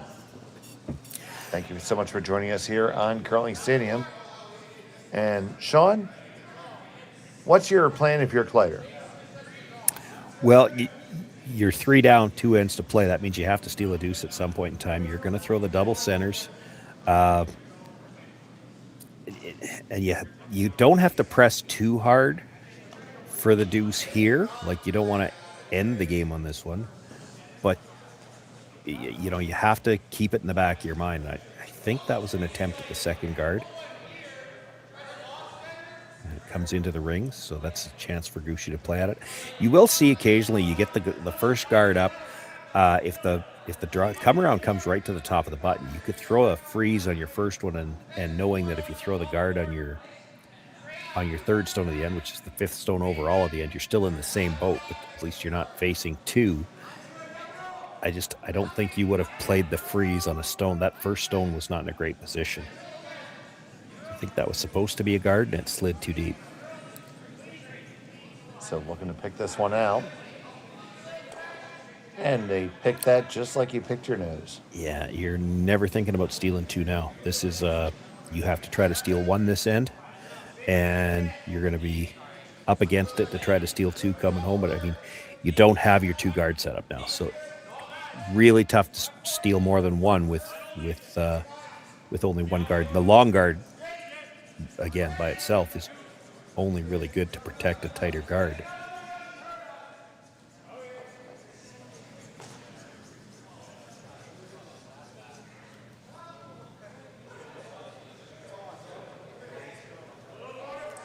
Got those lined up, but you maybe didn't get as much separation as you would have liked.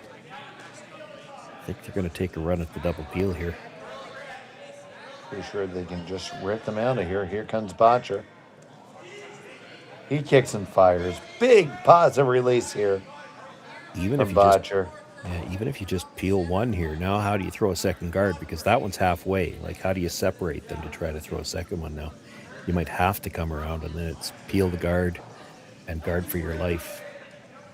And he just got the top one there. There was a contrail off the back of that one.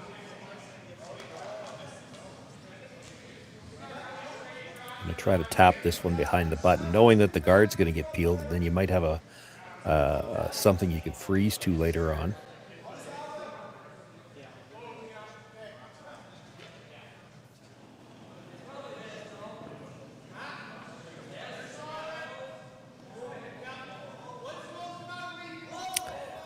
I'm not sure I love this. I think I'd be tempted to play the come around anyway. You play the come around, they're still peeling the guard, and I get what they're worried about. It's a short red run, but I don't think you can let that bother you.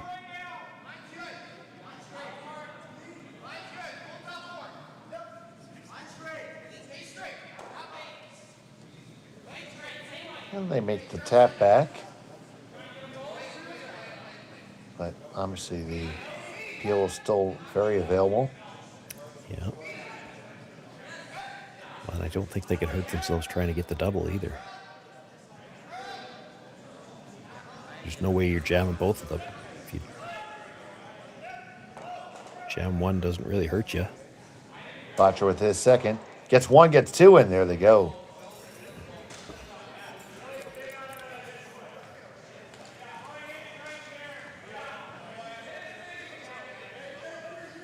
So no mistake there for Brendan Botcher, and Team Kleiter in the world of hurt here.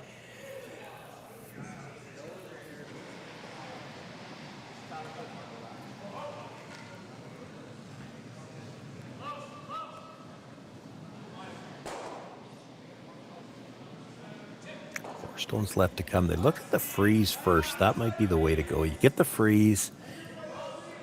You're trying to convince Brad Gushue to just blast it out. I don't think he will. I think he'll peel the guard anyway. But if he was to ever blast out the ones in the back, then you can come around the guard to the top of the 4 foot. They're trying to come around first. It's going to be short. This isn't bad though. That's still a guard.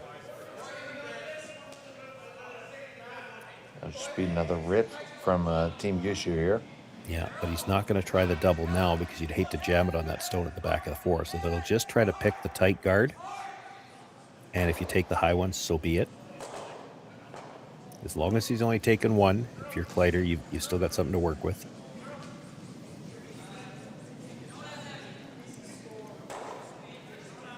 And they do pick it out. I still like the freeze on this one. That's what he's playing. You play the freeze, you're hoping you could convince him to blast the one out of the back. If you blast the one out of the back, you still got the guard. Now you can come around to the top of the button and you're shot rock. And if you get a mistake trying to blast the freeze, you might have a chance to sit 2 later on.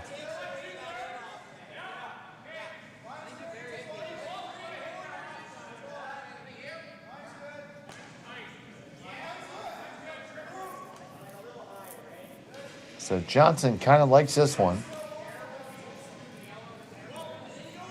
Just a couple brush strokes. He likes it with good reason. That's a good shot. Yeah, he's going to blast it.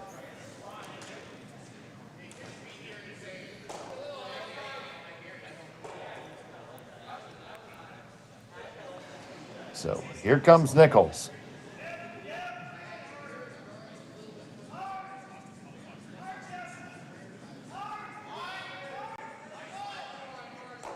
And bam, bam, there they go. So now you come around, dead buried to the top of the button. He peels the guard. You throw a little bit tighter guard so you can't chase, and, that's your chance to steal.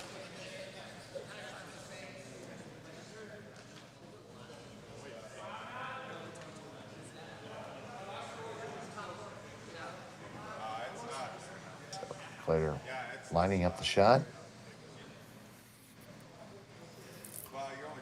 Not taking a tremendous amount of ice. No, I see that.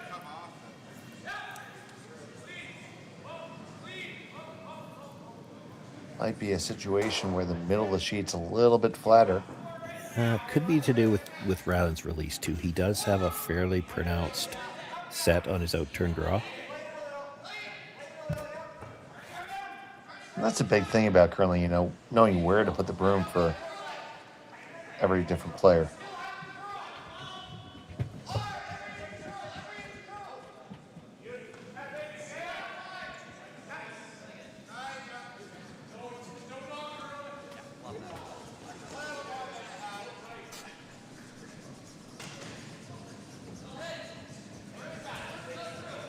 This one has to get there. The line's great. You need all the weight, though, guys. That's okay if he just peels the top one. I don't know that he'll peel it. Come around again, then, yeah, right? Yeah, he'll play the draw. That I don't think he ever would have played the straight peel anyway. He would have tried to run it back. But you're going to be forced here. If you're Brad, you may as well play the draw on the first one. And that draw is Brad's happy place. If there's ever a guy who likes to throw a draw, this is him.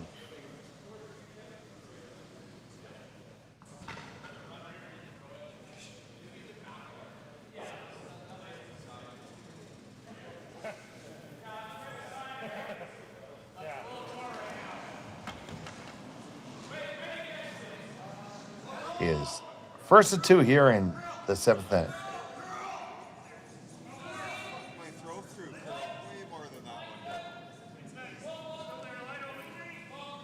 Nichols on the inside, Walker on the outside.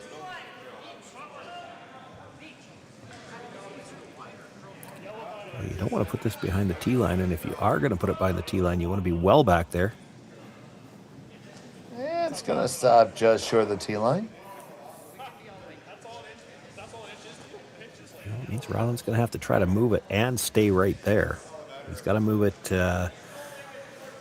well, 2 rock widths to be shot rock. And hard to move it that far and stay on the nose, too. You flop out a bit to the outside, there's room to get it out. Yeah, he's got to just paper his own. Yeah.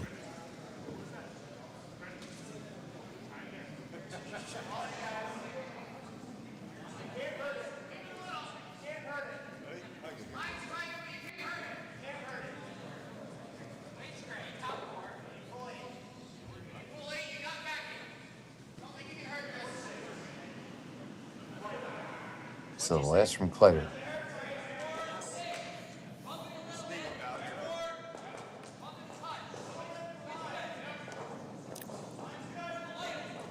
Johnson picks it up. He's trying to hold it out there. Yeah, that's really tight.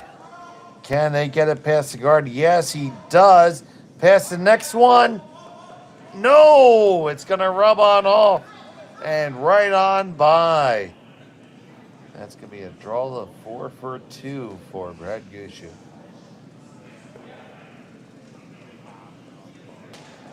Does he get 2 if he's to his own? That's what they're trying to look at. It's hard to tell. I'm pretty sure you do. I'm sure we can get a tight house shot and know that for sure in a second. And just like that. Yeah, I think you come down to yours, you're fine. Yeah, I'm not sure they think so because they've taken enough ice. I think they're trying to come to the yellow one. You certainly have to make a choice. It can't be an either or, because if you try playing an either or and you just touch the red and spill over, you might only get one. But it did look like they took more ice, so I think they're coming to the yellow. They looked at both.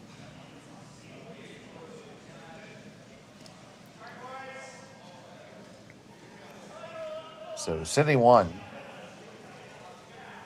Brad Gushue trying to hammer the last nail.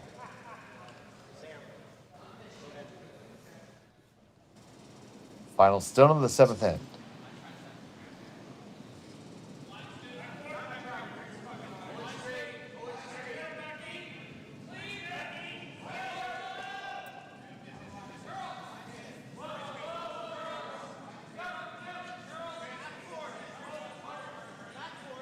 Trying to carve this over a little bit is Walker.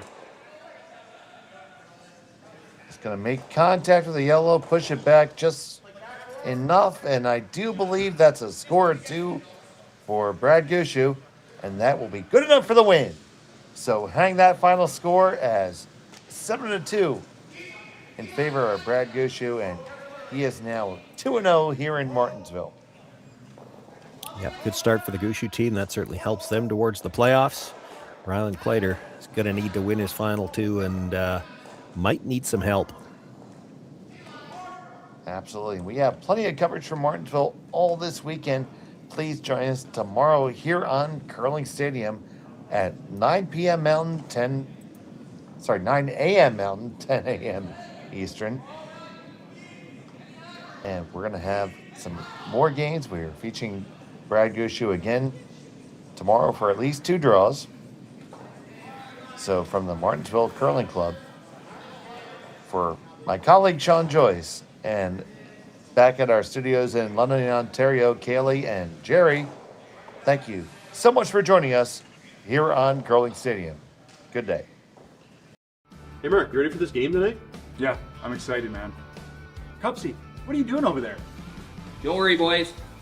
Was just on AztecSafety.com, took a fire extinguisher safety course. Paul, I'm putting out the fires from now on. Woo!